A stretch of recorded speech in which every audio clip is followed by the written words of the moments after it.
Bonjour, mesdames et messieurs, j'espère que vous allez bien où que vous soyez à travers les quatre coins du globe. Vous savez que le représentant légal de M. Biden était en Ukraine.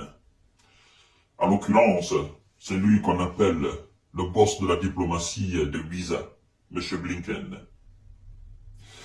Et il a fait une déclaration au vu de l'avancée spectaculaire de la Russie, parce que de leur côté, le désespoir s'est emparé totalement et complètement du bloc occidental. Ne sachant plus quoi faire, évidemment, ils font des déclarations du genre à neutraliser complètement l'Ukraine, c'est-à-dire à anéantir complètement ce pays-là. Je vais vous révéler les raisons pour lesquelles j'avance à cela, parce que c'est à travers lui-même sa déclaration. Mais avant tout, je vous en prie, partagez la vidéo dans tous les groupes possibles. Abonnez-vous sur cette page parce que notre objectif final, c'est le million d'abonnés recherchés. Afin de pouvoir informer le plus de monde, de décortiquer, traiter les informations de la manière la plus belle et prôner la paix.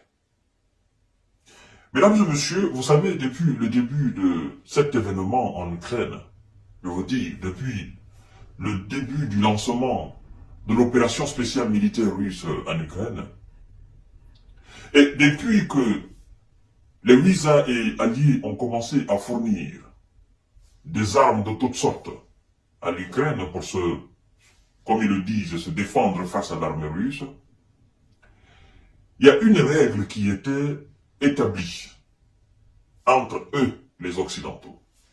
Cette règle, c'était que les Ukrainiens utilisent uniquement les armes occidentales sur le sol ukrainien face à l'armée russe. D'ailleurs, c'était la condition sine qua non pour la livraison des armes, pour la livraison non seulement des armes mais aussi des avions. C'est-à-dire, nous allons vous donner des avions de chasse, des F-16, comme vous voulez. Mais nous ne voulons pas que vous utilisez ces avions, nous ne voulons pas que vous utilisez ces missiles contre le territoire russe, c'est-à-dire au-delà des frontières ukrainiennes, aller toucher le territoire russe.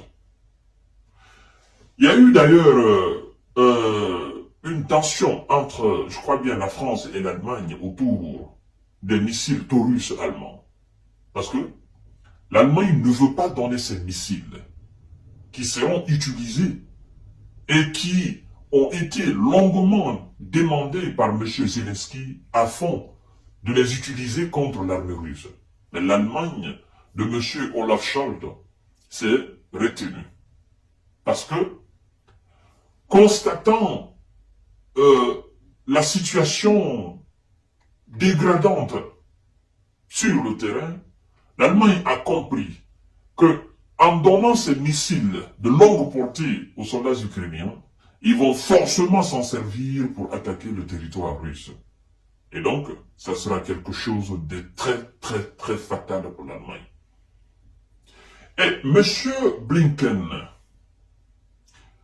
au vu, comme je l'ai dit tout à l'heure, de la détérioration de la situation sur le terrain aujourd'hui, vu que eux, ils n'ont pas encore donné l'équivalent des 60 milliards, des 61 milliards de dollars en matériel militaire, il déclare ceci. C'est très important de le savoir. C'est pourquoi je dis, l'escalade qu'on entend parler est en train d'apparaître et ça sera fatal pour l'Ukraine. M. Blinken nous dit ceci. Nous n'avons pas encouragé ou favorisé les frappes hors d'Ukraine, mais en fin de compte, c'est à l'Ukraine de prendre ses décisions sur la manière dont elle mène cette guerre, a déclaré le chef de la diplomatie américaine, ouvrant la voie à l'utilisation de matériels occidentaux contre les unités russes situées au-delà des frontières ukrainiennes. Si vous n'avez pas encore compris, je vais réitérer. Il dit ceci. Avant, il ne parlait pas de ça. Il disait tout simplement, ne touchez pas le sol russe. Ne touchez pas le sol russe. Mais, où qu'il se situe, les soldats russes sur le sol ukrainien, touchez-les. Mais ne franchissez pas les frontières de l'Ukraine pour aller toucher le sol russe avec nos armes. Les armes françaises qui ont été données, c'était la règle. C'était la condition. Les armes allemandes, les armes britanniques, les armes américaines, les bombes même à sous-munitions qui ont été données par les États-Unis, c'était la condition sine qua non. Mais dorénavant, puisqu'ils sont en grande position de faiblesse, bon, je me dis que certainement c'est une déclaration. Mais une déclaration qui incite à la destruction de ce pays-là. Vous savez pourquoi je le dis? Parce que si demain ou après-demain, les Américains venaient à livrer tout ce qu'ils ont promis à l'Ukraine et que ces derniers venaient à les utiliser contre le territoire russe, laissez-moi vous dire que plus rien ne sera épargné en Ukraine. Je vous le dis franchement, plus rien ne sera épargné en Ukraine. Vous savez pourquoi les Russes ont pris assez de temps? Ils ont été en quelque sorte humains, malgré la guerre. Ils ont été humains dans l'opération spéciale militaire russe jusqu'à présent. C'est parce que ils n'ont pas voulu neutraliser les villes comme d'autres l'ont fait par le passé. Et comme d'autres sont en train de le faire actuellement dans d'autres coins du monde entier, notamment au Moyen-Orient. C'est-à-dire bombarder même les villes. La Russie ne l'a pas fait parce qu'elle sait qu'en le faisant, ce n'est plus les soldats ukrainiens qui vont partir, mais ce sont des innocents. D'accord? C'est le peuple. Et cette façon de mener l'opération spéciale militaire ralentit la Russie. Parce qu'elle synthétise, elle fait en sorte que les gens aient le temps de sortir de différentes villes. Les gens aient le temps de sortir des villages sans qu'ils ne soient touchés par un quelconque obus ou une quelconque action militaire russe. C'est-à-dire évacuer doucement les civils et puis ça reste entre les militaires. Ça ralentit beaucoup l'opération spéciale militaire. Et à partir du moment où les Occidentaux encouragent dorénavant que rien n'est exclu, même des opérations contre le territoire russe avec leurs propres armes occidentales, ah non, on se dit, il y a un véritable cap qui est franchi. Qui est franchi. Parce que si des opérations doivent être menées contre des sites civils sur le territoire russe, alors, mesdames et messieurs, on n'est plus dans l'attente. Chaque action de ce type menée contre le territoire russe aura, n'est-ce pas, une réponse proportionnelle.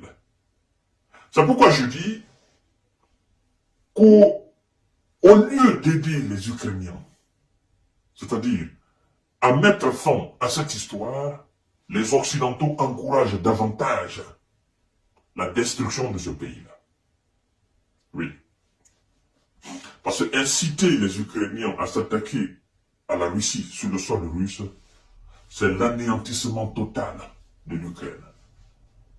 Sans synthétisation, c'est-à-dire sans même penser maintenant aux civils ou quoi que ce soit. À la guerre, nous irons maintenant définitivement. Ça sera le slogan des Russes. Plus personne, plus rien ne sera épargné sur le territoire. C'est-à-dire, ça sera un véritable motif pour Vladimir Poutine d'en finir une fois pour toutes et que l'histoire en parle. Comme l'histoire parle aujourd'hui, nous parlons aujourd'hui du cas de Nagasaki et de Hiroshima. D'accord? Par fini, ça sera comme ça. Et ça sera vraiment dommage s'ils arrivent à le faire. Mais puisque c'est encore à l'état de déclaration, nous allons voir s'ils vont matérialiser cela sur le terrain. Parce que la matérialisation de cela sur le terrain, ça va se passer devant tout le monde. Croyez-moi, mesdames et messieurs, la Russie ne blaguera pas de cela. Vladimir Poutine n'acceptera jamais cela. Ce qu'il fera, il le fera. Et il n'acceptera jamais que le territoire russe soit menacé directement par des hommes, par des armes occidentales et qu'il s'asseye autour de cela comme si de rien n'était. Lui qui vient d'avoir un nouveau mandat, lui qui a assuré son peuple de la victoire finale, lui qui est déterminé plus que jamais, je crois qu'il ne s'amusera pas à cela. Non. Il n'acceptera jamais que l'Occident remonte son peuple contre lui. Pour dire, ah, vous nous avez promis la victoire finale, en lieu et place de la victoire, maintenant, voici, on nous attaque dans nos différentes villes russes. Non, Vladimir Poutine ne s'amusera pas à cela. Donc c'est pourquoi je dis aux Occidentaux, mettez de l'eau dans votre vin. Sinon, tout ce qui a été fait jusqu'à présent sera considéré comme si de rien n'était fait. Et ce qui sera fait après l'utilisation de vos armes occidentales contre le territoire russe, ce que vous verrez sur le territoire ukrainien, ça sera alors la véritable guerre. Et le monde en parlera. Mesdames et messieurs, à tout à l'heure pour notre série d'informations de décortiquage. Voilà comment ils sont en train d'insister à détruire l'Ukraine. Partagez la vidéo dans tous les groupes possibles. Abonnez-vous sur cette page et activez la cloche de notification. Abonnez-vous aussi sur ma chaîne YouTube, Kanté J Visionnaire le vrai. Kanté J Visionnaire le vrai. Vous cliquez ce nom, naturellement, vous allez tomber sur ma chaîne YouTube.